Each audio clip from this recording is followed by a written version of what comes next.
Ladies and gentlemen, you are now listening to the Talking Nonsense About Impact Wrestling podcast. Cross the line in 3, 2, 1. Hello, everybody. Welcome to the Talking Nonsense About Impact Wrestling podcast. We're back. And as always, I am Jeff, your host. Alongside me, as always, is the Hulk Hogan abyss to my James Mitchell abyss. It's Max, everyone. This time, you did insult me. That's not a compliment. That's Finally, disrespectful. After 4 weeks, you can't spin that one. You can't. There's no spinning it. I mean, the other ones weren't spin. You were just giving me compliments, but you've gone back to insulting me now. Oh, man. All right, so we're both locked down. We're in our houses. It's been a while since we've been doing this. It's been 3 weeks since our last episode. 3 weeks, so a lot has happened. We've been working hard on different things, which we'll go over shortly. But we're excited to be back. And, of course, I have to ask Max, as always, what you watching? Watching TNA again. It's Manic, Chris Sabin, Jeff Hardy, Austin Aries, and Samoa Joe in an Ultimate X match Championship. For X Division Championship. I do remember this. Okay. Yeah. Yep. At one point, Chris Sabin had Manic upside down in the corner, just standing on his junk. I thought that was a little rude. What did Manic ever do? I don't know. So, real quick question, though. Does Suicide and Manic have the same title? Like when he went from being Suicide to Manic, did he keep all his X Division championships, or did they change him? Prior to the TNA show that just aired, I'd say they're the same. Okay. Now that they're saying that their personalities have officially split, then now it's TJP is Manic? Manic is TJP? I don't know, because this Manic that I'm watching is still Suicide. He's still dressed like Suicide. They just called him Manic. Oh, okay. So I'm wondering if like that Manic share. I don't know. We'll have to find. That'll be an interesting topic for maybe another show. There you go. We can do a full Suicide Manic episode and lose all our viewers in the first 10 minutes. I think double what we just lost by talking about Impact on Twitch for 5 minutes. Well, we hope you're happy to have us back, guys. We're happy to be here. Our boredom has been kind of supplemented with creativity, so we got a bunch of new shows which you guys are familiar with if you saw our commercial. We'll be playing that in a little bit, but we have a little bit of a new format here, a new producer helping us out. But we're going to have a same old nonsense, just a different look. I hope you enjoy. Let's get right into headlines.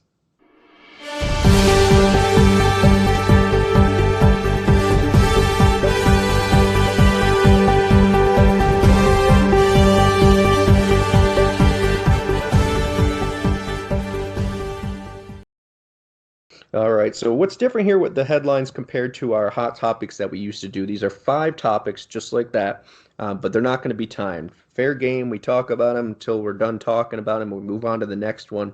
And then after that, we have quick picks, which will be 7 different topics where we do take a minute, give each of our opinions, and move on. So a little more open of a forum when it comes to it. And these are all picked by not myself or Max, but actually our new producer, Craig. So it should be interesting to see where our opinion is. It's not something that we cater to our thoughts. So first up, he has, does Kylie Rae signing move the needle, and are you excited about it?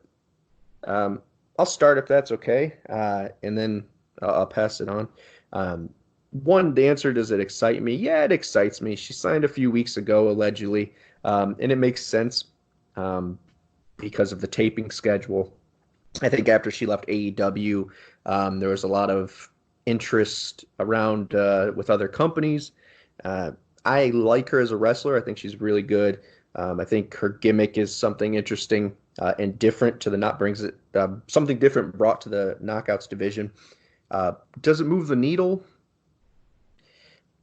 I don't think so. I think it's good for a little bit of PR. I think she's great. But once again, I don't think, and we talked about this, unless it's a huge signing, I don't think it really does. That's what I was going to say. Well, I do. I'm excited about it. I think she's a solid wrestler. I think adding her to the Knockouts division is a smart move for them. It gives them, another solid wrestler in that division. So whether Yeah, it's Knockouts, tag team, X division, or heavyweight, anytime you add a solid wrestler to that division, for sure. it's exciting. But I agree with you in terms of moving the needle. There are very few wrestlers who are going to move the needle. Yeah. Like outside of maybe, I can think of 10 that outside of that, like main stars in WWE who have been either WWE for a long time or someone like AJ Styles or really Punk, Jericho a being Lesnar, a Jericho at this point. Yeah. like Lesnar, Cena, Roman Reigns, Seth Rollins, like people like that who are your main event guys and who are always main event guys no matter what they're doing. And then your select few AJ Styles, even though he is a main event guy, but AJ Styles, Jericho, those couple names, there's not going to be a big move the needle thing because this is, unfortunately, at this point in time, we're not in the Monday Night Wars where people are going, where they're going back and forth battling for ratings. So no, it doesn't move the needle, but I do think it's a great signing. I think it definitely helps them out, and I think it's a move in the right direction. But in terms of moving the needle, it's just that's a great way to put it. It might not move the needle, but it's a great move in the right direction. I think that sums it up perfectly, actually. Because to me, knowing the kind of the Twitter banter and she should go here, it's really exciting to as an Impact fan to be the answer to those questions. Same went for Tenille, and I think she's back on the up. So the Knockouts division is going to be stacked, which is awesome. I really think, in going back to what you say, that's no offense to her. I think she's great. I think she's talented. I think she will add. But what I like about the signing the most is going back to what you said, which is anytime you can add someone to a division that helps solidify it, that helps do that, is a move in the right direction. I know I don't want to jump too far ahead. I know if in the next segment we're going to be talking about the X division a little bit, but Impact to me has lost a lot of the, and it's not Tessa's fault, but it's the overall feeling of the show where not the belts don't have importance, but let's form divisions again so we can give them more importance. Having a challenger week to week and short storylines, to me, doesn't really do much. I'd rather see someone in a program with a lot of different talented individuals that are all fighting for something, compared to a one-off match where they defend the title.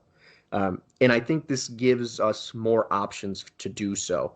And they're good about intertwining storylines and making sure there's multiple layers or tiers of storylines. But I think it just depth. I think depth is the word that we can agree on here or use. But moving the needle, unfortunately, not. I think that's going to be a mixture of things that will really move the needle with them. But I definitely see it as a great signing for them. So let's actually use that as a segue here to the next topic we have, which is, do the slow burn storylines pay off? And my guess from him saying that, and I really didn't follow up with it, was in an era today that we're in, like we're saying, is it the one-offs, the quick matches, then marquee names, the back and forth wins and losses? Does that work, or does a slow burn story still work today in today's day and age? And is there a bigger payoff? So for me, I like slow building storylines that I guess eventually lead to that one big match that you're excited about. Yeah. Now, throughout that, you can still have interactions. You can have run-ins. You can have them cut promos on each other. You have somebody come down and do like commentary or something. Right. So you can do all that in there. Progressing the story without matches. Yeah. Yeah. But I think those type of stories are the ones that I get invested in because I want to watch it. I hate, and one of the things I know we're an Impact podcast, but I'll talk about it, that WWE does so much is when they have a feud, when it's like AJ Styles versus, Daniel Bryan, these guys are going to face each other 15 times before they before their pay-per-view match. And it's like by the Not time including that house pay-per-view shows. match comes, yeah, oh yeah, I'm just like, I've seen this already. They literally wrestled on SmackDown 2 days before the show. Like, this is dumb. Right. So I think that, kind of slowly building up, having other things go on. I mean, you can, within that storyline, if you're having a storyline of, let's just say, Tessa and, Sami Callihan, you can have whoever the champion is, whether it's Tessa or Sami, whichever one, you can have them defend their title against other people. Yeah. You can have a one-off match. Oh, we're going to have Ken Shamrock defend the title, wrestle for the title, whatever, just to make people go, oh, this is a good match. But your main storyline is still that Tessa versus Sami. So I think that slow build, to me, gets me more invested because it makes me want to watch each week because it'll slowly progress the storyline instead of me feel like I'm spinning my wheels for 8 weeks of seeing the same thing over and over again until they say, okay, now this is the last time we see it. Yeah, I'm right there with you on that. Even if I'll say that from day one to now, for me enjoying wrestling to where I am at now with wrestling, it's always been slow burn for me. Even back then, and even now in today's day and age where I could see the benefit of having quick things that happen just to get people's attention. I think because Impact has the opportunity to where they're not getting kicked off Access TV. They own Access TV. Well, they're going to be okay. They have an opportunity to not be scared and do that Vince Russo style booking where it's quick hits, quick hits, quick hits. Do they need the recognition? Do they need the buzz? Yes, they do. But is having your heavyweight champion and Tessa wrestle her opponent 7 times before the pay-per-view really going to cause that? No, it's not. So they have a rare opportunity to not have to please really the higher-ups and executives. They can actually build and tell. And I hope we get back to that because it feels like this round of tapings and the one before, there was some things that were good in intertwining and telling a story, Sami and Tessa included. But I think we got away from it, and to use Sami again, because he seems to be the bright spot of creativity there. When they did Eddie and him, that was, sure, they wrestled a couple times, but there were so many branches and avenues that they explored while doing that. And I'm not saying every storyline has to be long and a beautifully told story. Sometimes you need those quick hitters just to get people in the cycle. But I think they need to get back to doing something different that AEW does a little bit, but not as much from my perspective, where WWE barely does. You have an opportunity to tell a story more like Lucha Underground than those companies do for one reason or another. And I think they have the creativity to do it. I believe in Jimmy Jacobs. I think he's a good writer, or if he's the one there that's usually writing the stuff. But I think they have an opportunity and a platform to do it. I hope they get to that because taping a bunch of matches, moose and squash matches, tag teams, we need something to bite into and be different. So I think I think we both agree on that the payoff is going to be in the long-term feud. And I see, this is where I wanted to end it on that note, but at the same time, I have to bring this up is the other flip side of that, the negative of a long burn or slow burn with something with a long payoff. If there's no payoff at the end, if you spend 6 months writing something and making the story go and it's great hype, just like you thought with the ICU stuff, if the payoff's not what you want it to be or you don't get the reaction you want, does it make it a waste of 6 months? Is hype not as exciting as payoff? Do they need to match up? I mean, yes and no. There has to be some type of I thought you were just stopping payoff there. Well, no. Well, so there Yes has to be and some type of payoff there. Like it has to be a decent payoff. If the ICU thing was fucking Shark Boy, I'd have been like, this is the dumbest thing ever. This is a complete waste of time. Although I wasn't happy it was Sammy because I was like, I feel like it was super like right. telegraphed. It's still a good thing for him. It's still a good character for him. Yes, for sure. It's a good look. So I still think it wasn't what I wanted, but it was still a good payoff. Yeah. So I think as long as you don't completely botch the payoff, I still think even if it's less than ideal, you can still make something from that. Okay. That's fair. And it makes sense because we've talked about it, like a broken record the last time and the time before that with the ICU stuff. But sometimes the hype is built by the company, which it was, and then the hype about the payoff was built by the fans. So they're just telling a good story. Yeah. It's obviously Sam, so the same goes. So I'm with you there.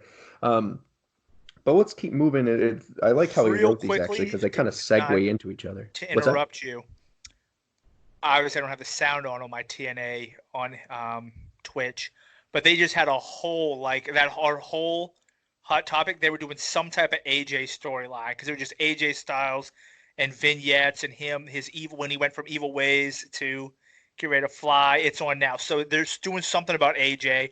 So if you guys don't hear me talk, I just put down my headset just to watch. I was gonna say, are you gonna be able to focus or? I don't know because it's the Norfolk show that we were at, so it's exciting. So, so you would say if I don't answer your question, you know what's going on. Max has a bad case of AJHD. Is that what?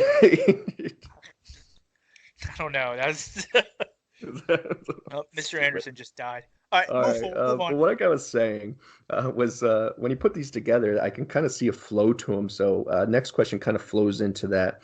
And this kind of maybe it was in my head, but we mentioned Sammy and it brought me to Tommy Dreamer and so on. And you mentioned Shark Boy. Are returning legends helping or hindering the up and coming talent? And I think he's referencing, and obviously the obvious one here, Rhino has been using Madman Fulton as his bitch for the past month and a half plus. You got Shamrock coming back, which we talked about before. You have Rhino and Sabu, Rob Van Dam, Tommy Dreamer on a regular basis. Are these legends adding? And I know we've mentioned before how they add to the backstage from that perspective. But on television, do they help enough to make it worth them being on there? I'll let you start. You want me to start? I'll let you start. Because AJ's in Norfolk, is that? Yeah, he's about to. I'm pretty sure he's wrestling Bully Ray for the title. I think that's what's about to happen because I'm seeing his entrance music. Fair enough. I can't hear it, but I see no one, so I'm pretty sure. I'll let it slide. But yeah, I have a lot to go on this. So I'll go first, anyways. But so I think the question can be answered in a multitude of ways depending on who you're thinking of when you're talking about it or who you mention when you're talking about it. As we mentioned before, the Shamrock thing I think was done really well. He wasn't in a lot of matches. He did win. He went to the Hall of Fame. There was a purpose. But he wasn't out there destroying people and making them look, weak. He was beating people who are generally beaten at that point. And now he's done. Rhino coming back was pretty exciting because he just left WWE, let his contract expire, came there. It was a cool wink back to the TNA days. And unfortunately, which I think goes the same with Sabu, and it goes the same with Tommy Dreamer. The name value's there. It's cool to see them. I'm not going to lie. It's cool to, the entrance is still there. The look is still there. Most of these guys don't age. But when that bell rings, that name doesn't carry anything. You can't get away with having these almost 50-year-old guys go out there and have a brawl every week. It slows down. Yes, it's exciting to have them there. But are there better ways to utilize them? I think so. So I don't think it's hindering, because as we mentioned on the last episode, Impact needs to build some new stars, to take those spots. But when they finally do, beating a veteran, like we mentioned before, oh, he beat Rhino. Oh, cool. Okay, I know that. I know Rhino. He beat him. We talked about this before. But the matches aren't. That's the problem I'm having now. It's not that they're there and they're hindering the young talent, because I see the reason they're there and I see the young talent working with them could actually be beneficial, especially when they beat them. But when you're putting out stinkers of a match week after week, it's hard to defend that. And I know the general consensus now. I love everyone I just mentioned, and that's not ass kissing. That's just truth. I was ECW guy. I love it.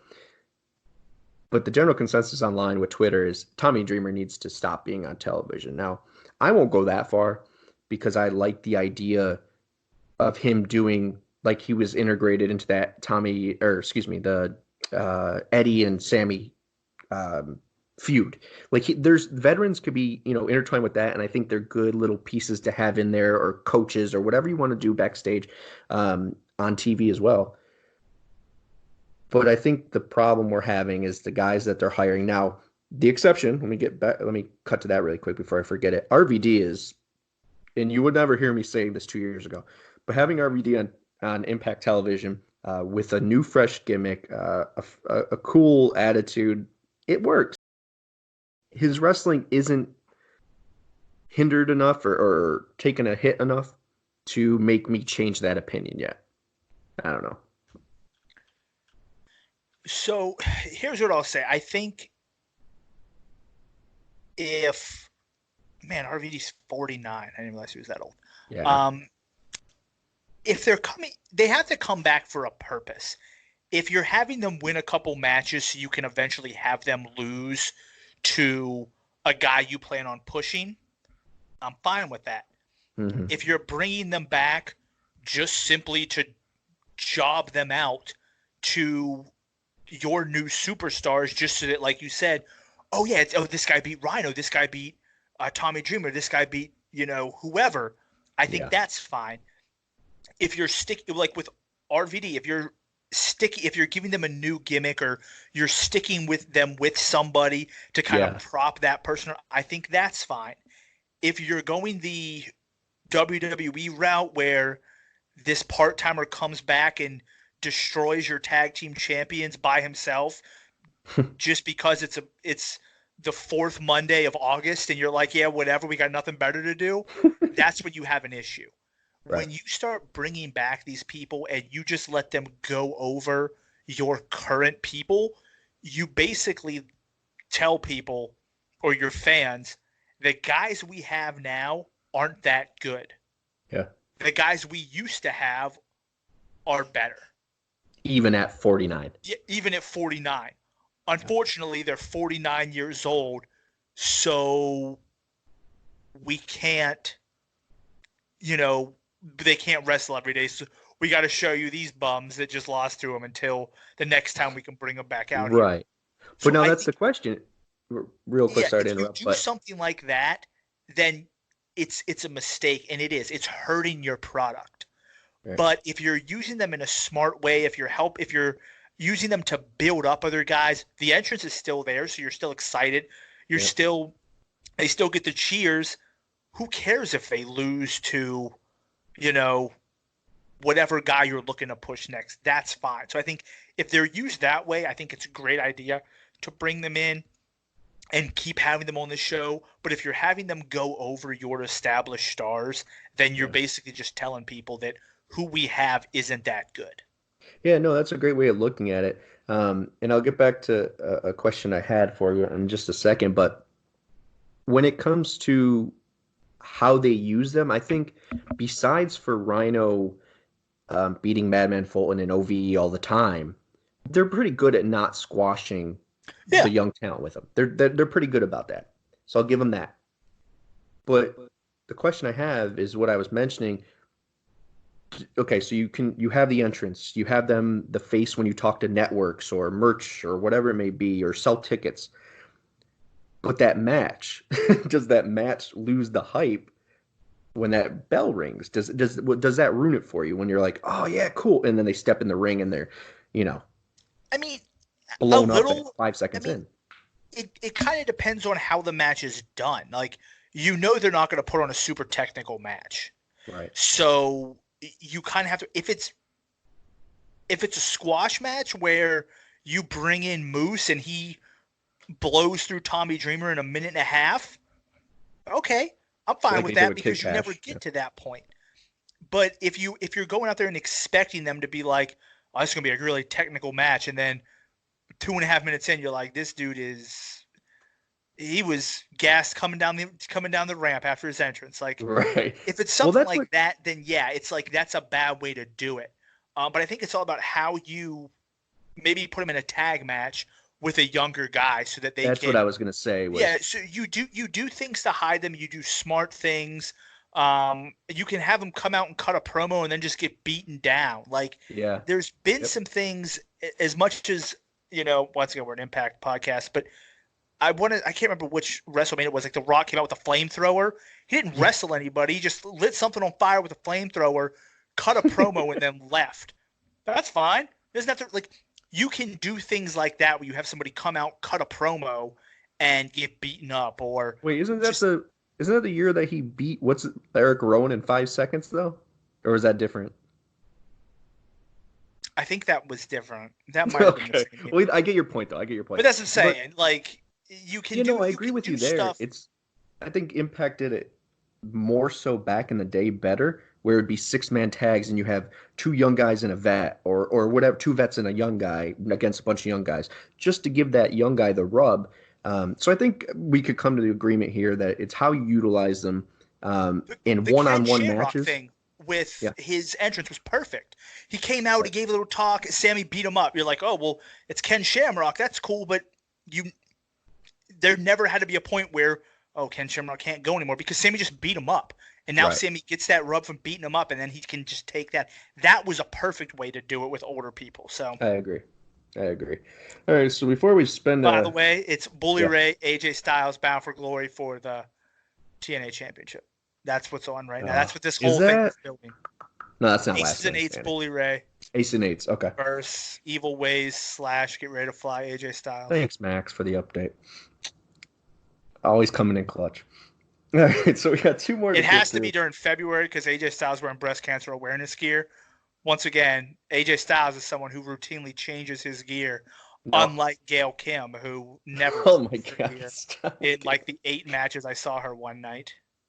My god! All right, moving on. So we have the Rebellion when it happens main event locked in of Tessa as champion defending versus Elgin and Eddie Edwards. Now the question he wrote here is: can Tessa retain the title and it not be called unrealistic by fans? Well, not fans, but non-fans, I guess technically. Trolls, I'm sure he's getting at. Now, I think we've beat the drum of what to say to trolls, and I mentioned that. One, wrestling's fake, sorry to tell you. Two, Rey Mysterio. There's other people that are that size that have won the belt. Aries isn't that big. Let's get that across. Neither is AJ. Neither is AJ, yeah. Now, is she on that level? Maybe not yet, Yeah. but you get the point. So will there be anything you could really say to them? No. It's going to be called unrealistic no matter what because we live in a world where, God forbid, a girl in a storyline beats a man. Because Avengers Endgame, I guess Scarlet Witch, that wasn't, whatever. That's unrealistic too. But one, I think, will answer the question, but first I want to say that match is going to be, when it finally happens, is going to be a banger. You have 3 good workers in there with all different styles that I think will mesh really well. You got Elgin as the bully, Eddie as the friend, but competitor with her, and then you have her who's trying to prove herself. So I think that's going to be a great match, and I'm a big fan of 3-way matches. I think it's easy to tell a story too with that. Now, Contessa retain during that match, and it be called or make it look unrealistic or realistic. Excuse me. Do you want to answer that, or do you want? Yeah, I'll say, okay. Because it's a 3-way match, it's the perfect opportunity. Like, Yep. she doesn't have to single-handedly beat anybody. I She can agree. have one of them can basically hit his finisher on the other. She can run in and just push him out of the ring and cover him. It's like three-way matches happen like that all the time where Yep. the person who should win, who's in the perfect position, gets knocked out of the ring for whatever reason and then Yep. can't win. So the three-way match is actually perfect for them to give her a win, extend her championship reign, and not make it seem like how is she winning this? How is should she? be Yeah. destroyed. How is she hitting Yeah, hitting Elgin with her finisher and winning? Yeah. I yeah. So think I think you know I think it's a perfect setup for it. I do too, and I agree with you. I think that uh, three-way dances or whatever you want to call them are more about strategy than they are about physicality, and it plays well into that for her, which is okay. I might not be the strongest, but I am the fastest out of us, and maybe I'm the quickest mentally as well. We don't know, but I think there's a way you can have also because Elgin and Eddie really don't have a lot of beef right now on television with Tessa. It's just they're the challengers. She said, "Hey, we can't decide who's going to win the best of five. You guys come face me together." They were in their own storyline. So it's not like Elgin's going to go out there and just destroy her because he hates her. You also got that Elgin and Eddie feud where they're competing for the past 5 weeks plus. So you have that story also. So could you get them distracted and her swing in after Eddie hits a Boston knee party and then rolls up Eddie? Yeah, you could. There's a lot of different material or different ways you can book this because Impact Creative put her in a position to succeed. Now, if you told me Tessa has to pin one of them cleanly or submit one of them cleanly, um, without it being, excuse me, not without it being a roll up or something of that nature. Okay, then we're stretching it. Um, I think to build her momentum as what kind of champion, unfortunately, she has to be as the first woman champion. This is an opportunity for her to continue that by okay, I stood there toe to toe with them, and then I was outsmarted them and won. You have to keep building that for that fake believability to pop into people's heads. But as far as ever convincing someone who doesn't watch it from bell to bell, no, they can fuck off. You're gonna wasting time. Yeah, I mean, people are gonna if they want to find a reason to hate it, they're going to find a reason to hate it. For sure. They're gonna say, "Oh, this is fake," yet they'll completely disregard the fact that when somebody gets super kicked in the face, that should knock them unconscious, Right. that they kick out after a half of a one count. Like Or I've seen Undertaker UFC, I've seen throws somebody get lightning knocked bolts. unconscious after 3 punches. I've seen WWE where somebody gets hit with a sledgehammer and kicks out at a 2 count. Like it's fake. Like it's Well, I saw Undertaker kill a Italian guy playing a Muslim, and now he popped up on my Facebook. People you may know. So exact. Yeah, with there's Liz. So times. I mean, where- I saw Vince McMahon's limousine get blown up, and then him show up on the very next episode of Raw, and no one talked about how unbelievable that was. in the defense of WWE here, the only time you'll hear me say that, there was something bigger going on. Correct, but once again, it's fake. Yeah. You're watching it for the storyline. You're watching it for a good match. As long as they can put on a good match, Tessa, 4'2" Rey Mysterio, or whoever winning shouldn't be that big of an issue. Right. I agree. Especially if you book it correctly. Correct. That's the key. Abyss being X Division champion, improbable things that don't make sense happen. Fair enough, Max. We have one more topic, and then we're going to go on to that quick seven. And this kind of goes to sum it all up. Once the dust settles with this, the lockdown and the ban, whatever. Once we get back in the groove of things, it would be logical that for us to think that Rebellion is next. All these tapings go, and then we just Rebellion. Where do we go from here? What do you think this, I hate saying this is an opportunity because it's an unfortunate situation we're in. But once it ends, it really is an opportunity to have a clean slate. I don't know. What do you think? What do you think Impact should do right after? Should they go right to Rebellion and then something, or what do you think? AJ just died, by the way, for anybody who's wondering. He just did a springboard 450 out of the ring through the table and missed Bully Ray. Like the greatest move ever. No, so I know this is a horrible situation that's going on, but I think it's really that time where for a company, for you to basically really plan out where you want to go. So even if you go right into Rebellion, whatever, you say, okay, Rebellion, here's the end. Here's where we're going to be afterwards. This is where we're going to go right after that. Like you go right into what the next, you plan out your storylines, you get them written. You're not, you don't have them half-assed or half-written.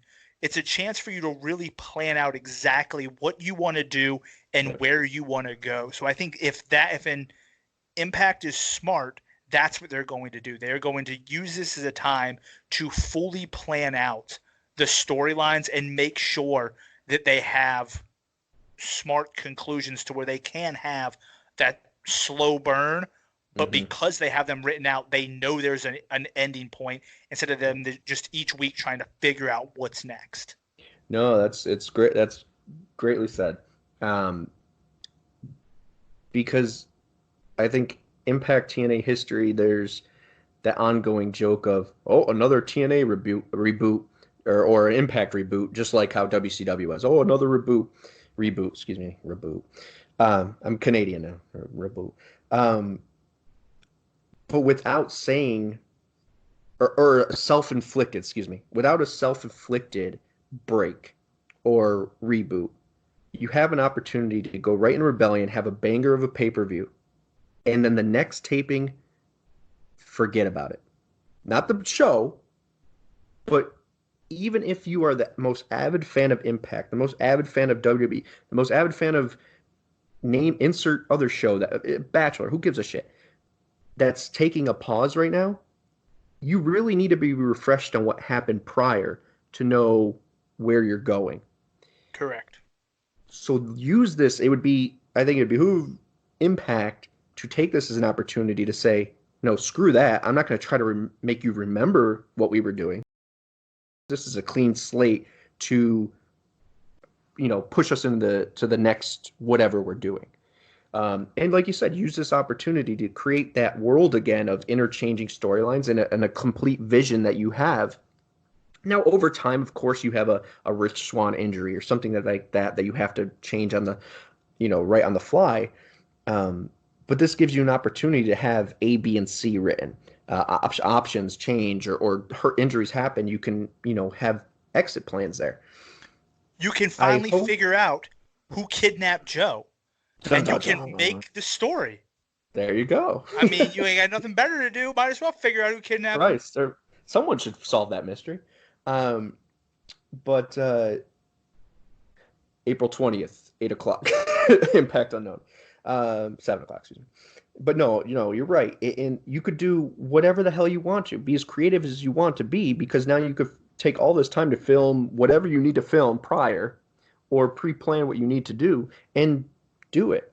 And I like the idea of this being a launching pad for a new. I would actually love if Access TV allowed this to be the first episode, at least, to be live, because that is a really good time. And I know we talked about that, where maybe a live episode here and there doesn't move the needle, maybe not. But would a live episode after all this, after a pay-per-view, really kind of make some interest, make some buzz? I really think it would. You start there. Next two tapings, you could do the days after. Doesn't matter. As long as you do that first one live, where no one knows what storylines are going on, we have no clue what you're doing. This really helps shows like Raw and SmackDown and Dynamite, because now they have an opportunity for the tapings. Well, they're trying to tape right up to, excuse me. But had they not, they have an opportunity to go live and just wow you or surprise you right from the get-go. I hope Impact takes that same initiative and we get something like that. All right, anything else to add, or you want to go right in a quick 7? No, I mean, I think you're right. It's that, I mean, Eric Bischoff put it best when he was running Nitro. Like, my show's live, which means anything that can happen. Yep. Theirs is taped. We know what happened on theirs weeks before. So having, like I said, even if it's 1 out of every 4 shows they do, having that live show just makes people want to watch, and it gives you that element of, could something great happen? That's the key. So it's not if something great happens or when, it's could it. Could it? And live makes the could question Correct. come up. All right, so right now we're going to go to quick hits. We're going to give my opinion, your opinion, not as long as we just did, just kind of quick couple sentences, and then we'll go to a commercial break. So we got 7 topics. We're going to start with the TNA show. What's your opinion? Did you like the idea? Where are we at? I'll start. And Yeah, you started. Are we going to start the clock, or do you want to just go for it? I mean, just go. Just go. Because I'm not going to All lie. I didn't get a chance to even see the TNA show. I don't have access to TV. No, that's fair. So it came out. It wasn't on Twitch. It was only on correct. Access TV. We watched Impact on Twitch together. Right. And then unfortunately I don't have access, so I didn't get a chance to watch it. And then I haven't had a chance to find it. I found it. I won't say how, but I found it. For me, I don't want to sound, and this is quick, whatever we're supposed to do. I wasn't a big fan. There's reasons that we could get into later. But because there's no payoff with no place like home, it was an advertisement for bigger stars to come then and that next show. And this was just a quick little tease of what could be. So for me, no. For you, you didn't watch it. Yeah, I didn't get a chance to say. I'll look at it. I don't want to voice an opinion about something I haven't seen. I'm not going to make something up and just pretend like I saw it. That wouldn't be. Fair enough. I can give you an opinion about the TNA show I'm watching right now, which is AJ Styles versus Bully Ray, which is an amazing match from Bound for Glory 2013. I recommend everybody go back and watch that. There you go. On the Impact Plus. On Twitch. Or Impact the Impact Plus app would probably be the easiest way to get it. It's only $7.99. $9.99? I don't know. You pay for the Impact Plus app. How much is it? $7.99. That's $2 cheaper than some other networks. All right. All right. So next up, TNA No Place Like Home, not happening. After this TNA show, should it still happen? I mean, if they're gonna do it, they've got to get bigger stars. Like there's No Place Like Home is. You've got to, even if you can't get AJ Styles, you've got to get some of your bigger guys in there who really made TNA what it was. Yep. It'd be like if you got what's it called? If you did a Fresh Prince reunion and you grabbed that little kid. You didn't have Will or Carlton, but you grabbed that little kid they added in like season 6. Yeah, no, that's just who they had. You're like, this is crap.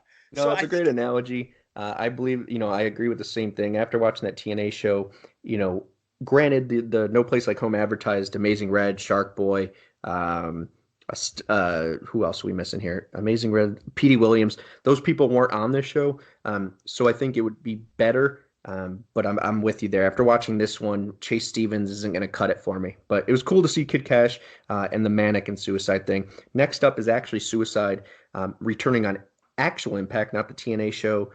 What's your thoughts on his return? I love his new look. It's really, really cool.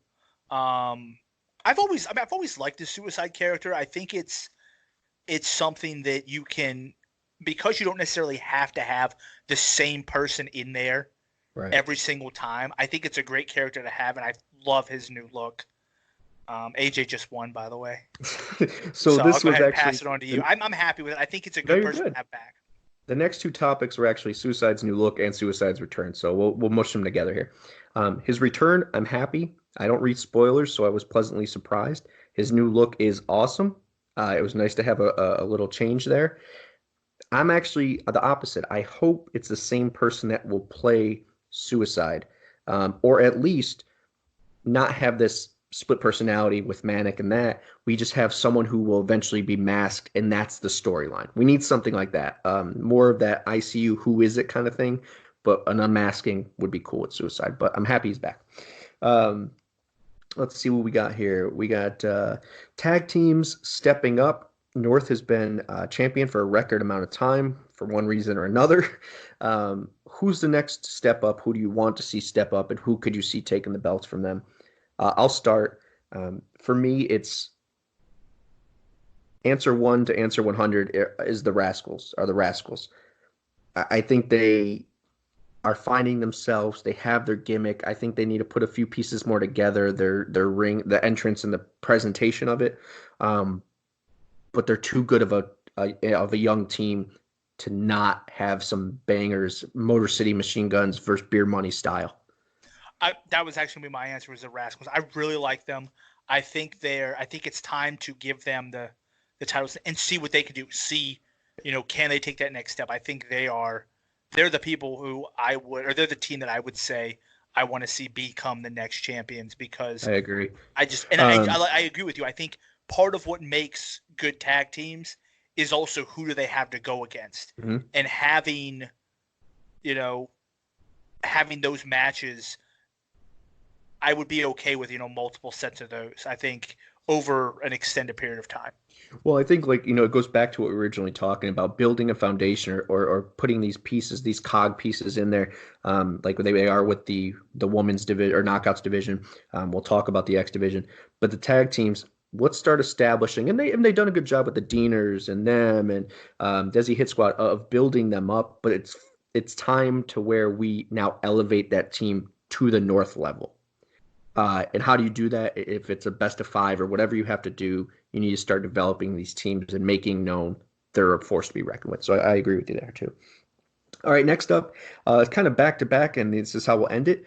We have Su Yung as a free agent. We'll start with that. Where do I think she goes, or do I think she should come back? What is the actual question? Because just Su Yung as a free agent is a. What's your thoughts? I mean, I think she should come back. I like her character. I think she's got a different. She brings a. What's the word I'm looking for here? I guess a different gimmick, but just like a change of pace to everything. Aura, a different. Yeah, she's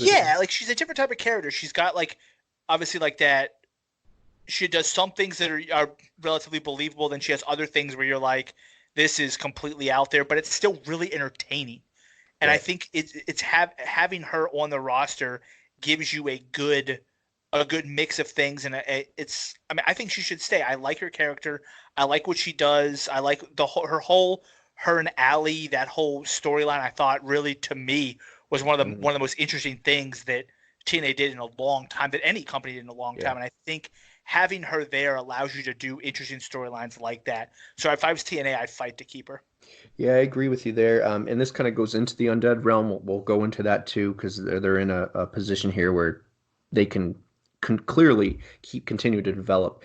I was there at Bound for Glory 2 years ago in New York, and I'm swear to you, the largest pop of that night was the Allie, Su Yung, Rosemary appearing shtick. And that was on a screen that we were watching in a live wrestling arena. So that tells you a lot there. I'm not tired of it. I think there's so many avenues you can go, because this is more to getting to what I think Impact should be and take advantage of, is that Lucha Underground style of telling a story, accepting that there's different realms, accepting that there's different people and kinds of things. I mean, once again, there's an Undertaker, and we accept that. So Su Yung is a free agent. I want her to stay. I don't want her to go anywhere. One, for her, because I love the fact that she gets to kind of develop and be Susie as well as Su Yung. I like that. I believe in the creative freedom of Impact. I know AEW says they have it, but they also have that Abaddon or whatever her name is that does basically a ripoff of Su Yung and Rosemary. So I don't want her to be stuck in some Dark Order or something like that. So for as her as a professional, I prefer her to stay, her career to stay in Impact. But also selfishly, I think she would be not a big loss, but I think, like you said, with the Undead Realm especially, she's a big cog in that piece there, or that wheel. So um, I hope the Undead Realm continues. Right now, I don't know if you got to catch up on that, but they're in the Undead Wasteland. And I said this a couple weeks back. I really think it'd be interesting if the Ascension was there in the Undead Realm and they find them along the ways, or they're knights for James Mitchell or whatever it may be. So I thought it was pretty funny that in the last episode they went to the Undead Wasteland because, well, Wasteland's where the Ascension's from. So we'll see where that goes. I don't know any spoilers, but I hope it continues. I want it to continue because, like you said, it's nice to have that different change of pace. And wrestling's cool. I love wrestling. But it's cool to have those things that take you out of it for a second. We're watching a television show. We want to be entertained. It's like watching Saturday Night Live and just seeing Weekend Update the whole time. I'd rather not. I'd like to see everything. So. Speaking of being entertained, on Impact on Twitch, they are doing the top 5 Scott Steiner promos. You sound like Scott Steiner. I know, I sound like Scott Steiner. Yeah, they're doing the top 5 Scott Steiner promos on Impact on Twitch. So right now he's the ring announcer. Oh my God.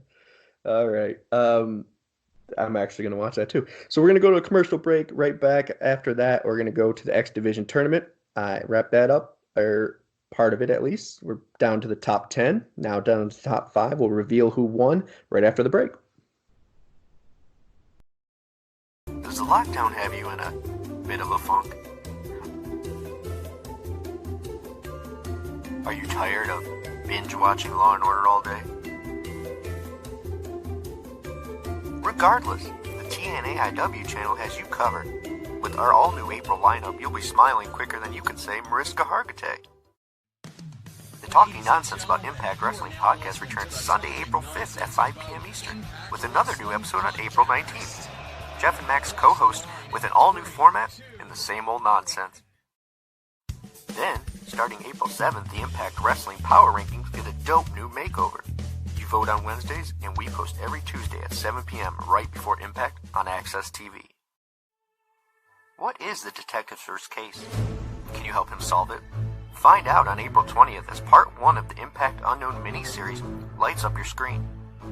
It's an all-original clue-filled mystery that lets you choose what path he takes the following episode.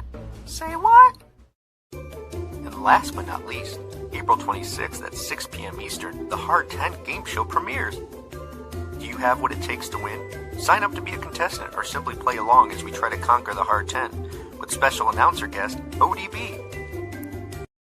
This message was brought to you by the TNAIW channel. We're here to entertain you.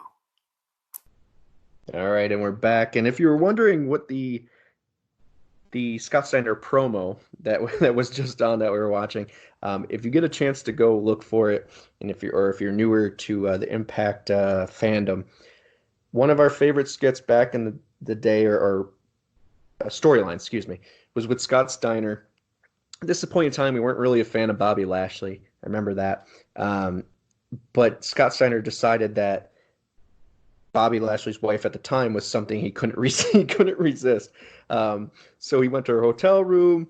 He told Bobby, "She's got my eyes. She's got my eyes, Bobby," which is incredible classic moment from Scott Steiner there, because his kid obviously was is allegedly what he was saying. And then he spray painted, or he got his trunks to have Crystal, Bobby Lashley's wife, on them. Classic, great Steiner stuff. Go back and watch it if you can. But all right, now let's get to actual business. We're gonna get right into the X Division Final 5.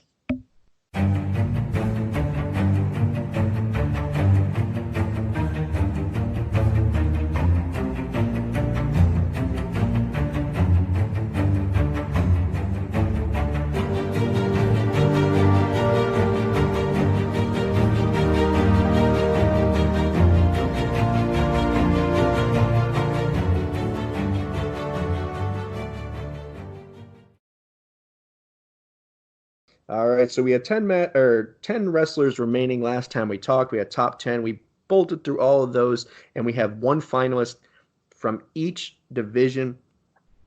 And let's go one by one. We'll go with, let's see, we'll go with one that I know you have a lot you're excited about here. And it's not what you think, people. This is from is it the sex? It is the sex division here. We had P. Williams versus Austin Aries.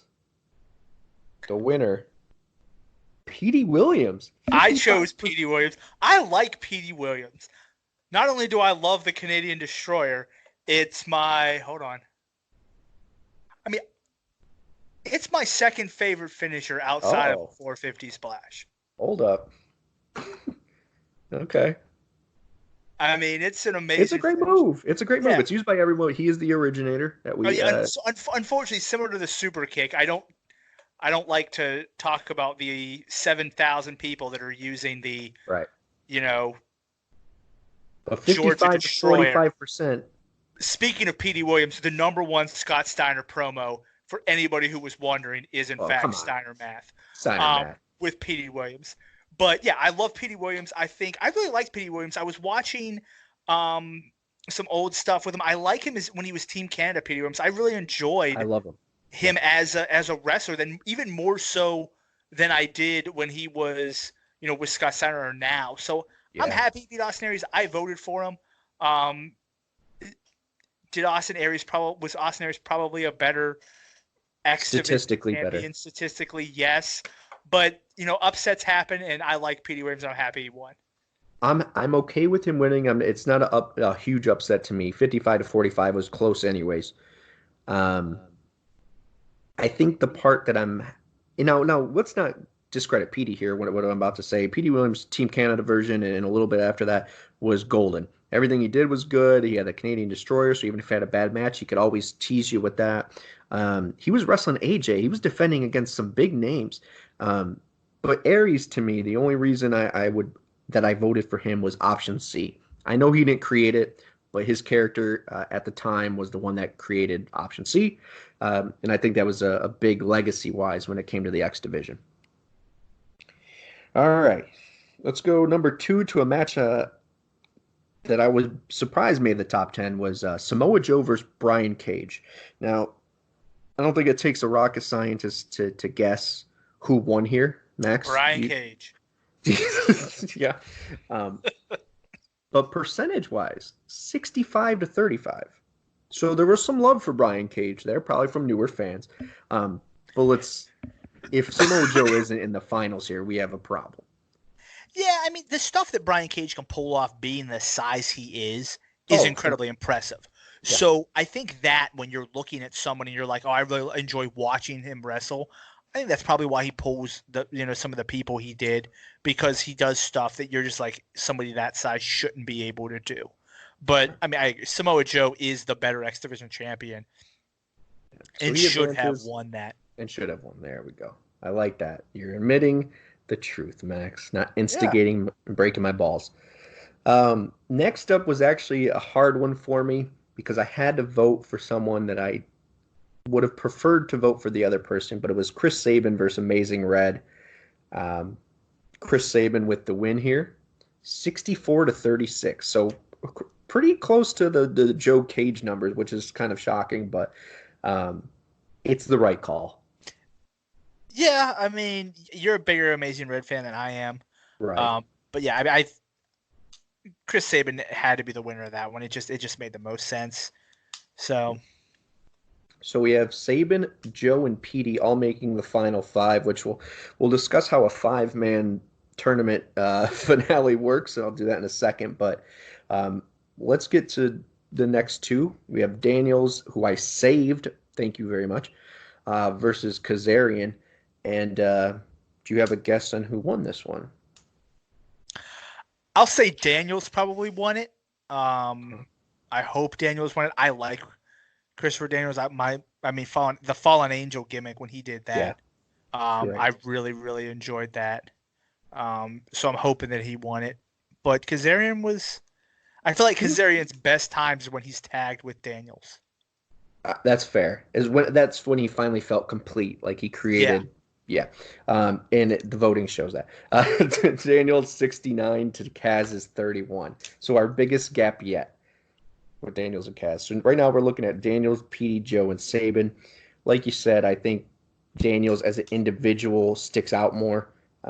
He's had more well-known X Division matches, even though Kaz was right there in the thick of things. You can't have the X Division without talking about Christopher Daniels. If someone doesn't mention Kazarian, or disrespect, okay, you don't really, oh yeah, no one's like, and Kazarian. Daniels is one of the lead go-to when you talk about the X Division.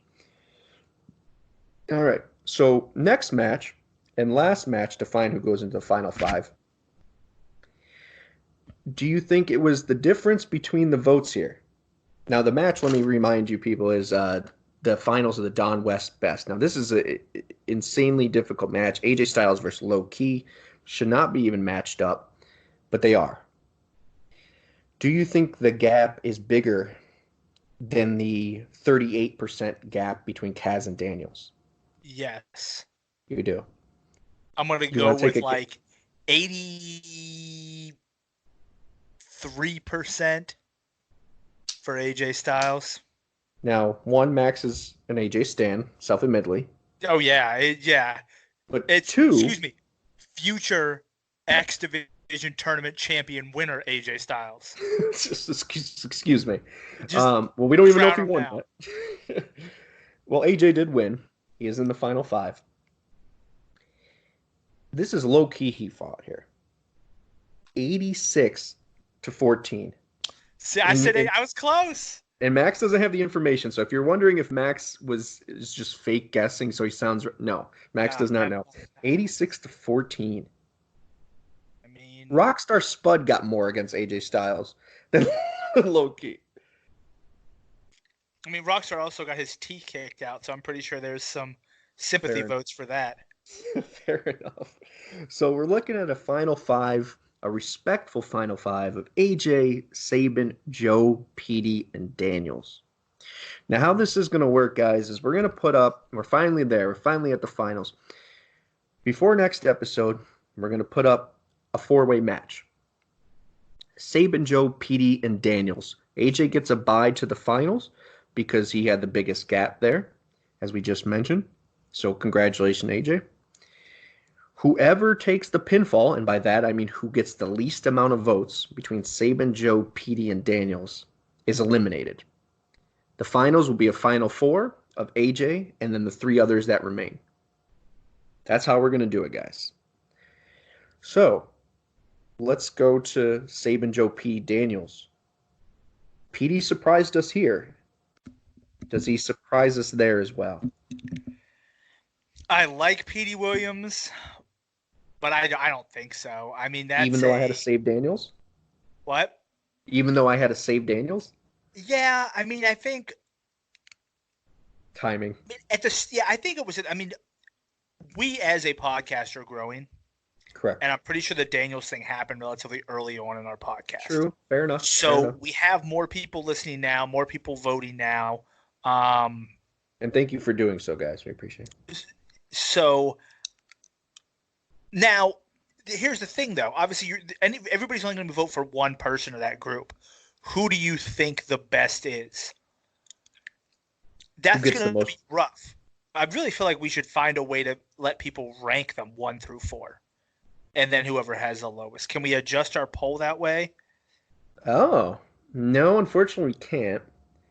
But I see what you're saying. You think, though, same question, different way of thinking about it, that Petey would rank higher, perhaps.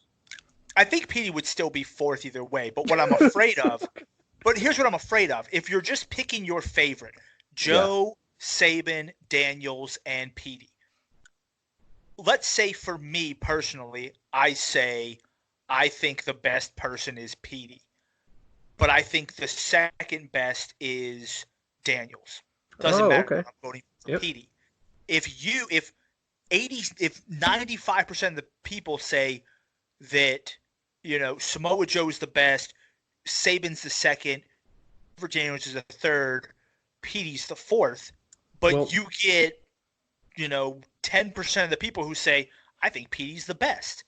He's going to get votes where Daniels and Saban may not, even though technically they're better champions. So we could do this a different way. Yeah, I would like we could just put up a survey and say who is the worst. That's all. Who deserves to be eliminated? I mean, you could do it that way. I think that would be a better way, and then in your final four, do your who's the best. I think that would probably be a better way to do it, just because in this situation you would really find who people believe is the fourth, the least deserving of that four to make it to the finals. Fair enough. As opposed to saying who do you think is the best, and you get in a situation where people think that Christopher Daniels is the second best overall champion, but because you only pick one guy, he ends up getting the least amount of votes just because. Fair. I like that, because here's what we can do. We're going to make the changes on the fly. This is legit. We're talking it over as we go. We'll pick who deserves to take the pinfall. Let's word it that way, because I don't want to call anybody the worst champion. That's not. Yeah, no. I mean, these are the. I mean, I agree. I think if you're ranking people, you can all rank them as. I don't think it's out of the realm to say these are your potential top 5 best X Division champions of all. Right. So that will leave us with 3. Who takes the pinfall? We take the 3, the best, or the ones that get the least amount of votes. Then we put them against AJ in a finals bracket. So AJ somebody, and then we get down to 2. Instead of having a 4-way to end it, because then we're going to run into that same problem, we'll have the 4-way, the 2-ways, and then the championship match. Is that fair? Yeah, I think that's fine. Okay, I like that, because then the next episode we'll have the championship match announcement, and then that'll bring some hype to that one match. I like that. And we could crown. AJ Styles just dropped Frank Trade with a nut shot, by the way, on Impact. If only he could do that to whoever he faces, he'll be king of the X Division champions.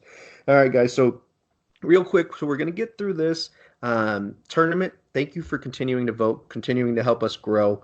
And speaking of that, we're going to have an announcement right now, a little bit of a commercial to tell you one of our new shows. But it also plays into our next tournament, which we announced last time. If you didn't hear, it will be Best TNA Impact Theme Songs of All Time. So you notice we didn't have any music on this show. The commercial next will explain why. But I want you to start in your brain, start coming up with the songs, the theme songs that really make TNA to you TNA or Impact, whatever. The unforgettable Johnson song, whatever it is. Think of it, send it to us, write us. We'll have a survey and something where you guys can write them in. We'll vote. We'll knock them down to the top. I think we decided 40 was it? 40. I don't remember. Whatever it is, we'll figure it out. But we won't. Maybe it's 32 or 60. I think it should be like 32. I like that. Whatever we come up with, it'll be even. We'll have a winner wins, no saves, and it'll be a good time. So listen to the commercial. We'll be right back to say our goodbyes. Thank you for tuning in.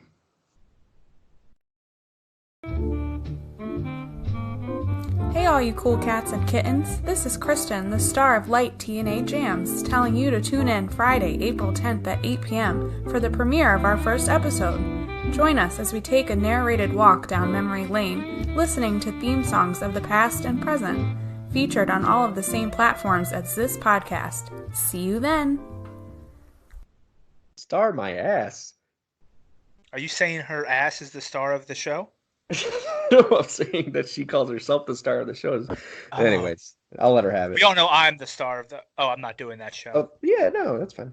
I get it. I guess she's the. You'll call AJ Styles to your. Daniels. I don't know. Daniels. All right. So yeah, tune in then. April Surge 10th, maybe. Oh, you. it's music, so it's fair. So April 10th we'll have Light TNA Jams. It's going to be us just talking about her, for instance, who's only seen a little bit of Impact over the years, kind of telling her opinions of the songs, and that'll be fun from that aspect. But also me just kind of narrating and telling you what these songs represent to me and kind of telling stories with it. So it'll be a good time. Please check that out.